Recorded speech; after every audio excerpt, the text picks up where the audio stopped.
Ini kan adik kemarin habis operasi hernia sebelah kiri ya. Terus sebelumnya juga sudah USG yang ada hernia cuma sebelah kiri ya. Nah, tapi sekarang 4 hari setelah operasi atau seminggu setelah operasi ada benjolan baru di sebelah kanan. Nah, ini tak jelasin. Ini kasusnya ada tapi langka juga. Ini namanya metachronus kontralateral inguinal hernia. Metachronus kontralateral inguinal hernia itu adalah hernia yang muncul di sisi selangkangan yang berlawanan beberapa waktu setelah operasi bagian hernia yang pertama. Ini bisa terjadi. Nah, dan ibu selama saya praktek orang kedua. Dulu juga ada, tapi ini lebih cepat ini jenengan ini. Dulu pasien saya itu munculnya setahun. Jadi tahun lalu operasi sebelah kiri, tahun depan munculnya tiba-tiba muncul sama juga sebelah kanan. Padahal yang kanan nggak ada keluhan sama sekali seumur hidup yang berbenjol cuma sebelah kiri. Nah ini tiba-tiba muncul sebelah kanan. Nah, artinya apa?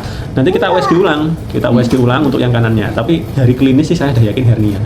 Nah kalau ini nanti hernia di mana dok? Ya sama, tindakannya operasi lagi. Gitu. Tapi ini operasinya yang sebelah kanan. Ada yang mau ditanyain enggak? Berarti nanti buka sisi yang kanan? Sama, intinya persis kayak gitu, cuma sisi sebelah kanan gitu. Lalu kalau misalnya memang harus ada tindakan operasi, ada selang waktu yang diperlukan nggak dokter? Nggak ada sih, bebas, yang penting sesiapnya kapan, tapi yang penting dia prinsipnya sama, semua hernia itu jangan ditunda-tunda gitu ya. Karena ada risiko tiba-tiba di tengah jalan membesar terus terjepit seperti itu. Mudah, tapi ada juga sebenarnya itu bukan hernia, tapi ternyata dia itu hidrokel bisa aja. Gitu. Ini perlu USG dulu. Tetap USG dulu. Harus di USG dulu untuk memastikan ini hernia apa hidrokel gitu.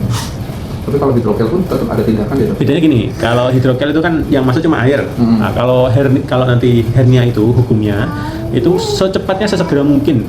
Usia dini semakin bagus untuk tindakan. Untuk menghindari komplikasi. Kalau ternyata USG-nya hidrokel itu tidak buru-buru. Ya, operasi sekarang bagus, bulan lagi bagus, tahun depan pun boleh gitu.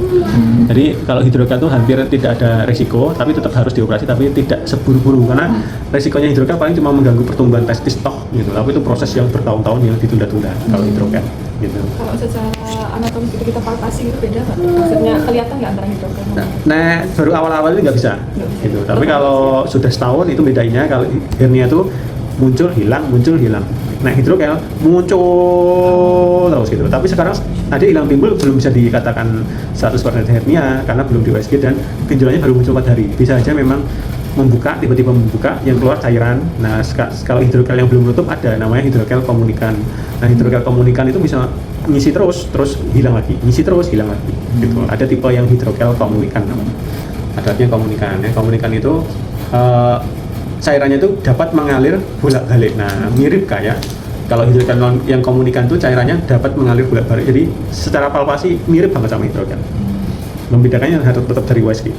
Kalau kemarin itu yang turun itu jaringan lemak? Kalau kemarin lemak, ya? Bukan lemak ya, itu omentum. Ya. Jadi khusus itu ada omentum itu untuk kayak polisi untuk mencegah agar tidak infeksi. Nah, omentumnya itu masuk ke situ. Ya masuk itu bisa banyak, bebas. Kadang usus, omentum, jaringan, usus buntu dan lain-lain.